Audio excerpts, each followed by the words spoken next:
channel. This video is about how to find decision-making statements in C++. So come on, let's get started. So there are four most popular decision-making statements in C++. Here they are: if statement, switch statement, conditional statement, and goto statement. Today we are going to learn most commonly used if statement and switch statement. So there are four types of if statement, which are they: simple if else, nested if else, and if else if, which is also called as else if ladder. So here is the syntax for simple if statement: if condition statement block statement X, which means start from here the program begins. If condition, it checks if the condition is true, statement block is executed. If the condition is false, statement X is printed, and here the program stops. Program for if statement. So you can see if num is greater than 0, statement block is executed. Number is positive. Now let us see if else statement. So syntax for if else statement is: if condition true, statement block is executed if the condition is true, and if the condition is false, else block is executed, which is false, statement block statement X. Have you seen the mistake rectified here? Is in the if statement, if the condition is true, true block is executed, and but what if the condition is false? The user will never understand if the condition is false. So here the mistake is rectified with the else block. So now let's see the flowchart for this. See, if your program starts, it checks the condition. If the condition is true, true statement block is executed, and if the condition is false, false statement block is executed, and the statement X is just to print. Now let's see small program for if else. Here I am taking the same example. If number is greater than equal to 0, it prints you have entered a positive integer. And if the condition is false, if the entered number is not greater than equal to 0, then else block is executed, which prints you have entered a negative integer. And this is the statement X, which is already just printed. So now let's see nested if else statement.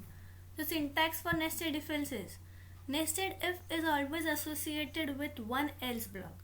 So if test condition 1, if the condition is true, it enters in second if, and in second if the condition is true, statement 1 is executed, or if the condition is false, else block is executed, which is statement 2.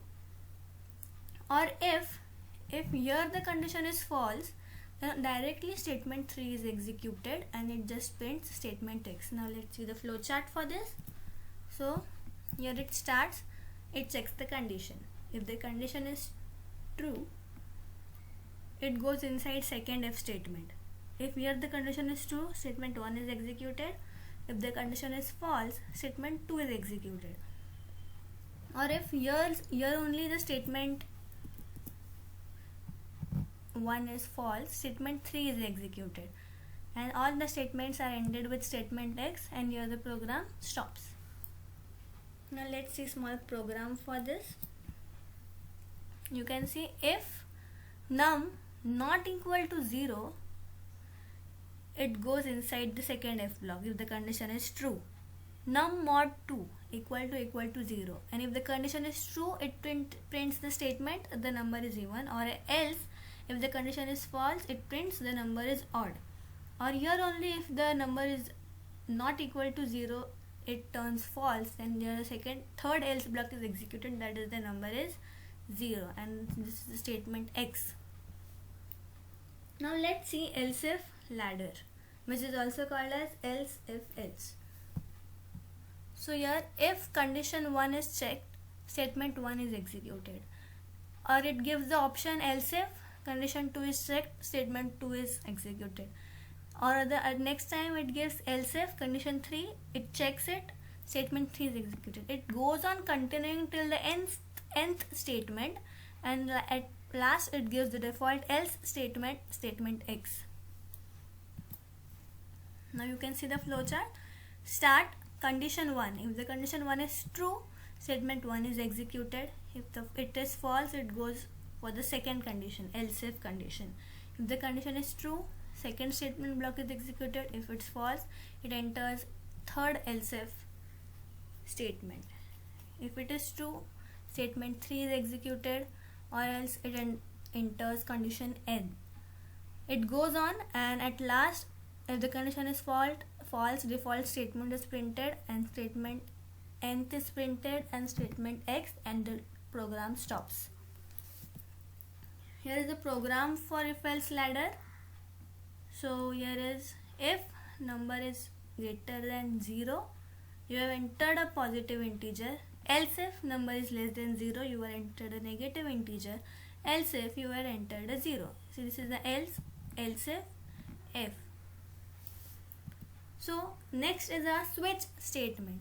So you can see for alternative, when we have alternative options, we use if statement. But as the options increase, the complexity of the program increases. But to reduce this complexity, we can also use switch statement. So here is the syntax for switch statement. Switch expression. Here expression is given, which is a condition. Case 1. This is the case 1. Statement block of 1 is executed. The statement breaks. This code is equal to one if else block. It takes the case 2. Statement 2 is executed, break. This goes on till how many conditions and statements you have, and at last it gives a default print statement, and the loop exits. So this was all about today. If you loved my video, do like and subscribe, and stay tuned for my next video. Bye bye.